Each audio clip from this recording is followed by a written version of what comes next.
특이점이 온다. 김영사 레이커즈와의 시간이 없어. 바로 이어서 할게. 나노 기술을 이용해 나노봇을 설계할 수 있을 것이다. 나노봇 나왔지? 영화에서만 나왔나? 나노봇은 분자 규모로 설계된 로봇으로 크기가 미크론 100만 분의 1m 단위이며 호흡세포, 기계로 만든 적혈구 같은 것을 예로 들 수 있다. 하는 것 같은데 지금. 나노봇은 인간의 노화를 거꾸로 되돌리는 일을 비롯 아직 아닌가? 몸속에서 매우 많은 역할을 담당하게 될 것이다. 아, 왔으면 좋겠다. 유전공학과 같은 생명공학을 통해서는 불가능할 정도다. 나노봇은 생물학적 뉴런과 상호작용하며 신경계 내에 가상현실을 창조함으로써 인간의 경험을 확장할 것이다. 뇌의 모세혈관에 이식된 수십억 개의 나노봇이 인간의 지능을 크게 확장시킬 것이다. 일단 비생물학적 지능이 뇌의 기반을 구축하기 시작하면 괄호 열고 컴퓨터화된 신경 이식물 삽입 같은 작업은 벌써 시작되었다. 뇌 속의 기계 지능은 매년 2배 이상 강력해지며 기하급수적으로 성장할 것이다. 아, 헐? 생물학적 지능은 사실상 역량이 고정되어 있으므로 궁극적으로는 지능의 비생물학적 부분이 우위를 점하게 될 것이다. 나노봇은 과거 산업화로 인한 오염을 정화해 환경을 개선하기도 할 것이다. 빨리 나왔으면 좋겠네? 포글릿이라 불리는 나노봇은 이미지와 음파를 조작할 수 있어서 현실 세계를 가상현실처럼 변형시킬 수 있을 것이다. 과학을 너무 모르나 보다. 이미 나와 있을 수도 있나 봐요. 감정을 이해하고 적절히 대응하는 능력 또한 인간 지능의 한 종류인데 미래기계 지능은 이것도 이해하고 습득하게 될 것이다. 인간의 감정적 반응 중 일부는 제한적이고 허약한 생물학적 몸이라는 틀 속에서 지능을 최대한 활용하기 위한 대책이다.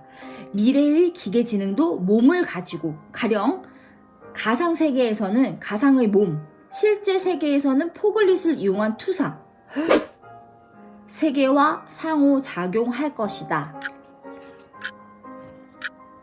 그래. 나노 기술에 의해 만들어진 이런 몸은 생물학적인 인간의 몸보다 훨씬 우수하고 내구성이 높을 것이다.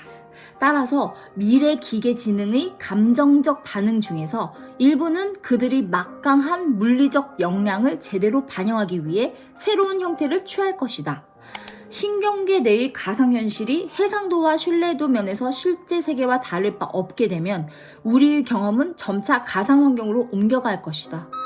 와, 가상현실에서 우리는 육체적으로나 정신적으로 다른 사람이 될 수 있다. 사실상 다른 사람, 예를 들어 애인이 당신이 선택한 것과는 다른 몸을 당신을 위해 선택할 수도 있을 것이다. 물론 반대의 경우도 가능하다. 별로 안 좋을 것 같아. 수학 가속의 법칙은 비생물학적 지능이 우리 주변의 우주물질과 에너지 전부의 인간, 기계, 지능을 가득 채울 때까지 계속될 것이다. 말하자면 연산에 대한 물리학의 기반을 둔 채 모든 물질과 에너지의 패턴을 연산의 최적인 형태로 구축하게 된다는 것이다. 우리가 이 한계에 다가갈수록 우리 문명의 지능은 더 먼 우주의 나머지 부분으로 퍼지면서 지속적으로 능력을 확장할 것이다. 이 확장 속도는 정보의 최대 이동 속도에 빠르게 근접할 것이다. 궁극적으로 온 우주가 우리의 지능으로 포화될 것이다. 이것이 우주의 운명이다. 6장 참조. 6장 보세요. 우리는 스스로의 운명을 결정하게 될 것이다. 현재의 천체 역할, 현재의 천체 역학을 지배하는 멍청하고 단순하고 기계적인 힘에 의해서 결정되도록 내버려 두지 않을 것이다. 우주가 이 정도로 지능을 갖게 되기까지 걸리는 시간은 광속이 불변의 한계인가 아닌가에 달려있다. 이 한계를 벗어날 수 있는 작은 조짐이 이미 보이고 있다. 가능성이 존재하기만 한다면 광대한 미래 문명의 지능이 충분히 이용할 수 있을 것이다. 자, 이것이 특이점이다. 와. 진짜 이분은 대단한 사람인 것 같아. 레이 커즈와일. 거의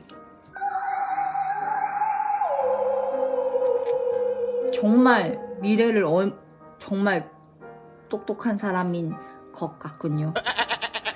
자, 이것이 특이점이다. 어떤 사람들은 최소한 현재 우리의 이해력으로는 특이점을 이해할 수 없다고 말한다.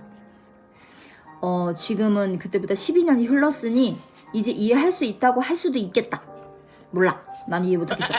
사건의 지평선 너머를 볼 수 없고 그 뒤에 무엇이 있는지 완벽히 이해할 수 없다는 것이다. 사실 바로 그렇기 때문에 이 변화를 특이점이라 부르는 것이기도 하다. 특이점의 함의에 관해 수십 년간 생각해온 나도 사건의 지평선 너머를 보기가 불가능한 것은 아니지만 어렵다는 것을 느낀다. 그러나 내 생각에 인간은 어쩔 수 없는 사고의 한계에도 불구하고 특이점 이후의 삶에 관해 의미 있는 진술을 하기에는 충분한 추상화 능력을 지니고 있다. 무엇보다도 앞으로 탄생할 지능 또한 이미 인간 기계 문명이라 불러야 옳을 우리 인간 문명을 나타내리라는 점을 잊지 말아야 한다. 즉, 미래의 기계는 비록 생물이 아닐지라도 변함없이 인간적일 것이다. 시리 같은? 이것은 다음 단계의 진화, 한 단계 높은 패러다임으로 전환, 다음 수준의 우회적 발전일 것이다. 문명의 지능 대부분은 결국에는 비생물학적인 형태가 될 테고 이번 세기 말쯤에는 비생물학적 지능이 인간 지능보다 수조배의 수조배만큼 강력해질 것이다. 생물학적 지능이 진화의 우위를 잃는다 해도 이것이 흔히 우려하는 것처럼 생물학적 지능의 종말을 뜻하는 건 아니다. 비생물학적인 지능은 어차피 생물학적 설계에서 파생되어 나올 것이기 때문이다. 우리의 문명은 여전히 인간적일 것이다. 비록 인간성에 대한 이해가 생물학적 기원을 넘어서긴 하겠지만 정말 여러 가지 면에서 미래 문명은 현재보다 더 인간적인 전형이 될지 모른다.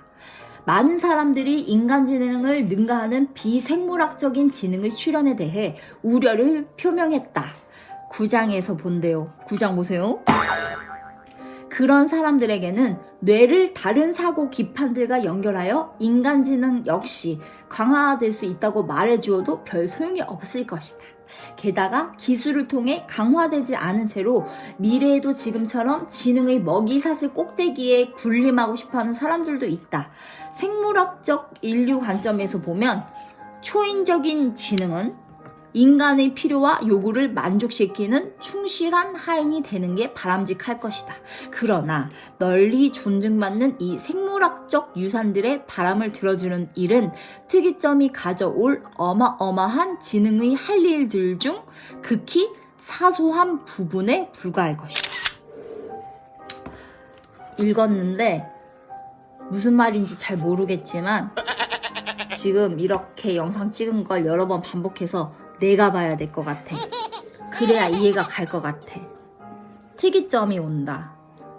그 특이점이 이미 왔을 수도 있고 곧 올 수도 있고 그런 현실에 살고 있음에 감사하고 너무 궁금하고 아까 얘기했던 해리포터의 그런 것들이 다 현실에서 이루어질 수도 있다고 하니 죽기 전엔 꼭 그런 걸 눈으로 봤으면 좋겠어요.